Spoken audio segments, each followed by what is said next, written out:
Did a U.S. Marine join the Russian army to fight in Ukraine?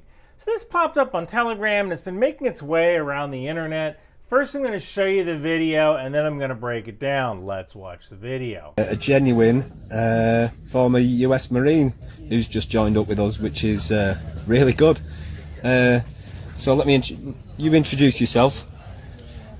Hello guys, I'm Seth William Baker, formerly in the United States Marines. Here's my picture. It is a good uniform, that. It's almost like Hugo Boss. But there's many reasons that I came here, but one of the big tipping points was when I was a Lance Corporal. I was due for promotion the next month, and they came out with the COVID vaccine mandate in the military, and I'm a young, healthy man, and I've already had COVID before, and so I don't need that. And so there was a few of us, not very many unfortunately, that said we're not going to take it, and so they kicked us out. So I lost my promotion to corporal. I was also in the process of becoming a police officer in the state of Arizona, and I lost my place at the police academy as well. So very, very rough things, and so there's all this talk of freedom in America, but not for some of us, I suppose. Yeah, I've had the same thing. I've been completely destroyed by the British state. They took everything off me as well. I wasn't even allowed, after I got out of prison for fighting in the Donbass, I wasn't even allowed to work. You know, they took everything from me. So how are you dealing with the heat here? I know you're from Arizona, so the heat's pretty rough here. It does get actually as hot as Arizona. The other day it was 37, 38 Celsius, yeah. So it was up there. You know, in Donetsk it gets even hotter. Well, then hopefully this Arizona blood will come in handy then. I know those Saxons and Celts here aren't doing so well, but I'm dealing with it. I'm acclimatising to it. It's so Seth, it's good to have you here. Let me shake your hand. Well done, good lad. First off, walking around carrying your boot camp picture is probably the most boot thing I've ever seen. You know, I was just at my dad's house helping him clean out some stuff, and I found my old basic training picture from like 30 years ago. But I'm certainly not going to walk around with it. So maybe he brought it with him to Russia for propaganda purposes, or maybe it's sentimental, or maybe he really is just boot. But let's move on, and he's going to talk about vaccines next.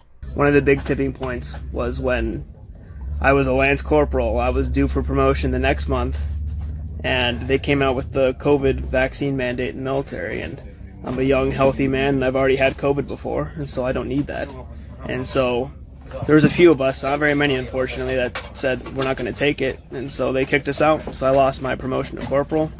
I was also in the process of becoming a police officer in the state of Arizona, and I lost my place at the police academy as well. You know, I am old enough to remember the anthrax vaccine. I want to say that was in 1998.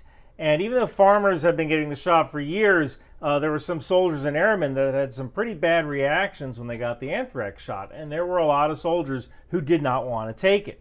Now, at the time, I was a cigarette smoker. I was probably drinking a fifth of liquor every night. And I ate my second dinner at Burger King. So I think the anthrax shot was more afraid of me. Like, whoa, I'm in Ryan McBeth's body, get me out of here. So taking vaccines is a lawful order in the military.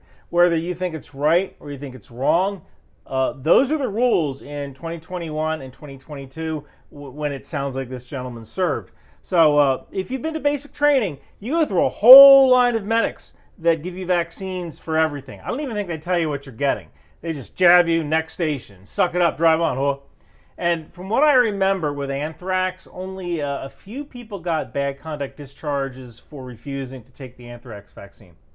Now, according to the Military Times, 70% of those discharges for refusing to take the COVID vaccine were general discharges, which is an administrative discharge. It allows you to retain veterans benefits and allows you to rejoin the military as well. But if there were other factors, like this particular soldier was disrespectful or there was some sort of misconduct that was in addition to the refusal, then I could see this becoming a bad conduct discharge. Or even maybe a general discharge with the reason being misconduct. So he also says he was looking to become a police officer in Arizona. I was also in the process of becoming a police officer in the state of Arizona, and I lost my place. a general discharge might not prevent someone from doing that, but it probably depends on the department. Different departments have different rules. I know that Arizona has a polygraph for law enforcement, so maybe something came up and he wasn't entirely truthful about the reason for his discharge. We really don't know. But yeah, a general discharge could affect your chances of becoming a law enforcement officer.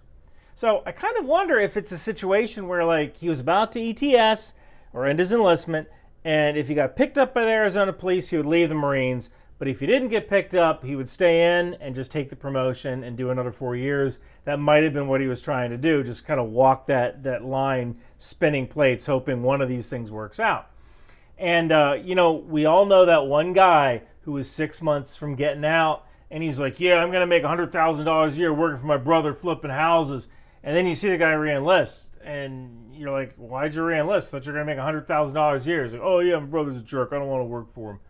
So, maybe there was no job. maybe he was just scared to leave. You don't know, right? So sometimes the plans you make just don't work out.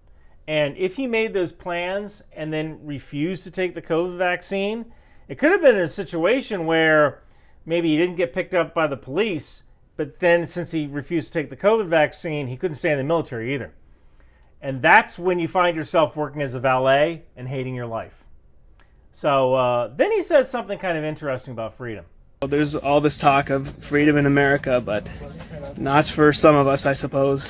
I mean, freedom doesn't necessarily mean freedom from consequences. Why did so many anti-Israeli protesters cover their faces during those college campus protests?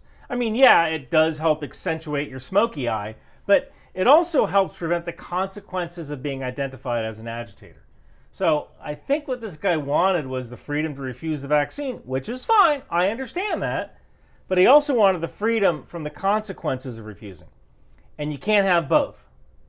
Now, I did a facial recognition search on this guy. I didn't come up with anything, and that kind of smells. That's really weird, because although it's a low-quality picture, it doesn't make sense that this young man wouldn't have any pictures of himself online.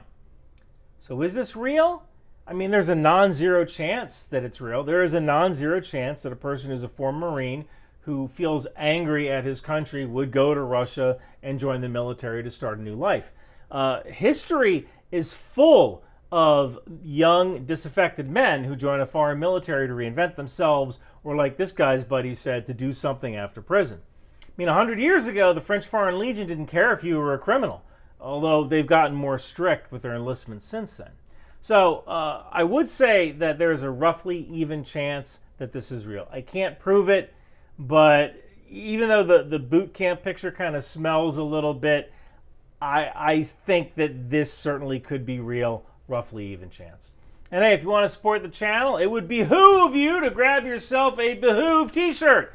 It's perfect for that soldier in your life who says behoove too much. I even have stickers. You can put them on your Stanley Cup MPAT round here. And thank you guys so much for watching. Hey everyone! New Ryan McBeth t-shirts and hoodies from Bunker Branding are available. I'm gonna get the HIMARS shirt. What are you gonna get, Donald? The Patriot shirt, because I'm a patriot. It's the best shirt, the biggest shirt. Make 14 tangos great again. What are you gonna get, Barack? Let me be clear. I'm gonna get a Drone Sweet Drone shirt. What about you, George? I'm going to get a Trident missile shirt because they're weapons of mass destruction. I'm going to get a Landmine Marker shirt because my presidency always blew up in my face. I'll tell you what I'm going to get. Ronald Reagan, but you're dead. I came back to tell you that no matter our politics, we're all Americans. And we should buy Ryan's hoodies and t-shirts because they pay for the stock footage and licenses that allow him to make awesome content. So come on down to Bunker Branding and buy a Ryan McBeth t-shirt or I'll start the bombing in 5 minutes.